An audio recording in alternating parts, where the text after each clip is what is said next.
Living in a society like ours forces people to live in survival mode, forces people to suppress who they truly are because they have to fit in, they have to survive, they have to adapt in order to survive. And it also forces people to work very hard every day of their lives in order to make ends meet and in order to earn the money they need to buy food and to buy a house or rent a house they live in and to feed their family, etc. And we are living in this society in survival mode already for centuries and centuries and centuries. Actually, as long as this capitalistic system exists, we are living in this rat race and we are on this hamster wheel already for centuries. And I strongly believe that our parents and their parents and their parents and their parents are doing the best they can, but aren't capable, because of living in survival mode, to be emotionally present with their children, to connect in an authentic way, to be vulnerable, and to help their children mature emotionally, to help their children feel a sense of self-worth and a sense of self-love, and to help their children feel seen and heard and loved and valued, because they are just not capable of doing that. While at the same time, having emotionally present parents who are able to authentically connect with you, show their vulnerability, and just sit with you and be with you and see you and give you everything you need, is necessary for you to grow up in a healthy and emotionally mature way, to grow up resourcefully and with strength and a sense of self-worth and power and self-love. So because our parents are so not capable of giving us that, while they want to, they're doing the best they can, but they are just not capable of doing that because of the system we are living in, we grow up with only partly of our basic needs met. While connection, authenticity, vulnerability, and emotional awareness and emotional attention are also basic needs for human beings, but we are deprived of that because of the society we're living in. And because of that, as little children, we don't feel safe, we don't feel loved, we don't feel seen, we don't feel heard. And because our parents are not there with us in an emotionally mature and authentic and vulnerable way, that they are not present, we internalize this absence of them, and we start to believe that we are not worthy. That we are not worthy to be loved, we are not worthy to be seen, to be heard, to be valued, etc. So we create this inherent belief of, I am not worthy to exist, I am not worthy to receive love, I am not worthy to be acknowledged, to recognized, I am not worthy to live. And what we do to compensate those beliefs is that we create this perfect image of ourselves, this perfect persona of ourselves, that we believe that deserves the love that we are seeking, that deserves the external validation that we are seeking, that deserves to be seen and loved and heard and valued by our parents and by our school teachers and our society. Because we inherently believe that something must be wrong with us because our parents don't show us the love and affection we need. We think we have to create this persona or identity that they must love. And we also create inside of ourselves a separation from our true selves. We suppress our true selves, and we only show this perfect persona and image to the outside world, this identity. And by doing that, we create a split inside of ourselves, a big hole, a big gap, or maybe even a big wound, the wound of unworthiness. And subconsciously, we're also very angry and resentful and sad because of that. And we grieve the parts that we lost. We grieve the parts that we suppressed. We grieve our true self. We miss it so very much, but we don't know anymore that we suppressed this because we are so identified with this perfect image and this perfect persona. But subconsciously, we miss our true and authentic selves. So we feel this emptiness inside. And we are trying to fill this emptiness all of our lives with external means. We are trying to seek for external validation, love, recognition, and acknowledgement through our job, our wealth, the amount of money we have, the houses we buy, the stuff we buy, the accomplishments we have, our CV, our studies, the relationships we have. We try to fill this void we feel with alcohol, drugs, social media, Netflix, food, a lot of food. We don't want to feel the emptiness, the separation we feel. We don't want to feel this wound, this pain, this resentment, this anger, this emptiness of not being worthy. We are even ashamed of feeling that and believing that. And we try to live up to our perfect image. But there comes a point in your life that you're just not capable anymore of doing that. That you're so tired.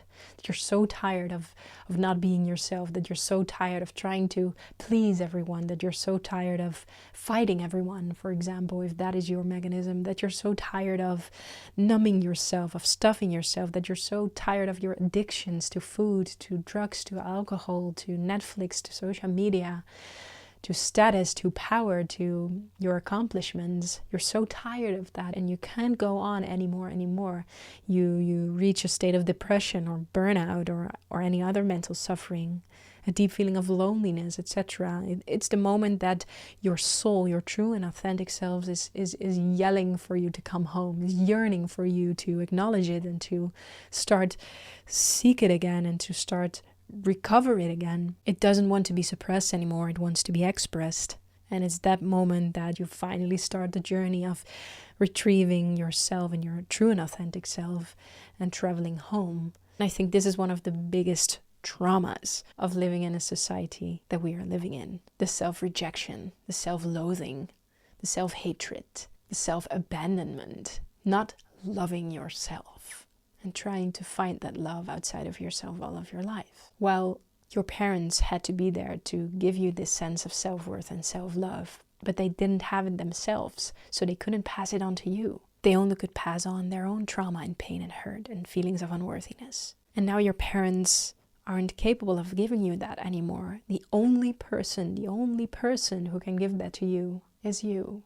Loving yourself radically from now on. And of course, when that's too hard, start with acceptance. Accepting who you are right now. We have so much internalized shame living inside of us for who we truly are. We believe so deeply that who we are isn't good enough. And this shame and this not loving yourself is almost the motor of almost everything that you do in your life, all the choices that you make. The relationships you have, the friendships you have, they are a direct reflection of how much you love yourself or not. And this can be painful to watch and to observe. And we are doing everything in our life to not feel that shame anymore of not being worthy. So we have all these coping and survival mechanisms that we created to protect ourselves of not feeling that shame and that pain anymore, of not being worthy of receiving love. And these coping mechanisms can be a very high perfectionism, people-pleasing, adapting yourself, being a chameleon, being hypersensitive and trying to meet everyone's needs, trying to be a perfect woman, trying to be a very beautiful woman, trying to be a perfect man.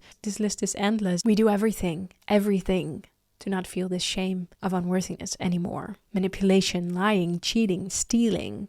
We have a very hidden agenda because of living in a society like this. Think about all the mechanisms that you created and that you still use up until today to receive external love, recognition, validation, acknowledgement, to make people like you, to make people see you, to make people accept you, honor you, to make people proud of you. This can go on and on and on and on. I strongly believe that the psychopaths and the sociopaths and the billionaires that are running this world, this 1% elite, that their behavior is also an effect of this first internal wound and shame and pain of not feeling worthy enough and trying to fill this gap, trying to fill this wound by earning more and more and more money, by hoarding money, by keeping it all for themselves, by being a sociopath, by being antisocial. Because being antisocial is also a coping or survival mechanism. The narcissism, loving yourself so much out of a deep feeling of unworthiness. It's also a coping mechanism. So there's a lot that arises out of this first existential internal wound of not being seen, loved, heard, and authentically validated and recognized and acknowledged by your parents, by your mother and or your father. Not because they were intentionally trying to hurt you, but because they were not capable of doing that themselves. They were not capable of loving and seeing themselves, because they didn't learn it from their parents, etc. So I strongly believe that this pain, this wound, is at the core of all the problems that we experience in our society. I don't live in the illusion that I have a button and that all of a sudden then everything is solved. But I strongly believe that this is at the core, at the root of everything that we experience in our society. and that it is of vital importance to all of us collectively that we heal this wound, this core wound, this emptiness inside, that we start to fill it from the inside out, that we start to give ourselves the love, the recognition, the validation, the acknowledgement, the worth and the acceptance that we so crave from our parents and from the world. It's this hurt inner child inside of us that so desperately wants to be seen and loved and heard and valued. And once you give that child inside of you what it needs, if you see it, if you listen to it, you soothe it, you can start with slowly giving yourself the love that you need, the recognition, the acceptance, the validation. And it's a process, it's a practice, it's a muscle that you have to train. But step by step you can do this. And you will slowly start to feel and recognize that you will get better at it and how it helps you to look differently at the world. Your perception on life, your paradigm of reality, your view on the world changes because you're not looking through hurt, traumatized, childish glasses anymore, but through peaceful and trustful and loving glasses of an emotionally mature adult. And you will start to trust people more. You will start to relax more in your relationships. You will start to slowly choose different relationships, different people that you want to hang out with, different environments that you want to go to, because you finally feel the love for yourself. And you know that you are the only one who can give yourself that love. There comes some form of self-discipline all of a sudden. All kinds of things will change when you start to understand this concept, start to work with your inner child and start to give what it needs. Start to heal this wound, this core wound. You will slowly start to trust yourself and your truth and what you feel and start to listen to it. So I strongly, strongly believe that healing this core wound, giving yourself what you need, will drastically change your life. If you start with it today. Because when you heal this wound, your inner child will feel seen and heard and valued, recognized, acknowledged, and it will slowly start to dare to show its true face again. You will slowly start to dare to show your true face again, your authentic self, the person you were before you inherited this belief that there is something wrong with who you are. You will have more energy because all of the energy that you put into receiving external validation and suppressing the shame and the hurt and the anger and the resentment and the tears of this wound, of this core wound, and all the energy you put into suppressing who you truly are, all this energy is now free again to put into new passion projects, new creations. It really is magical. It's not easy, it's a muscle that you need to train, but you can do that. You can do that yourself. And that, my friend, will give you all the power that you need to live a fucking amazing life and to do the things that you feel that you need to be doing, or to fight for the good, to create the changes on a collective level. And now you can use all this energy that was so busy with receiving love, you can use it to give love to the world. And this is why I so strongly believe that this is one of the most important traumas, wounds, effects of the society that we are living in and the systems that we grew up in that we need to heal. So let's go. Let's do that. Let's start with training that muscle of self-love, self-acceptance, and caressing and soothing this wound, making contact with your inner child, and being the parent that it so desperately needed. Good luck.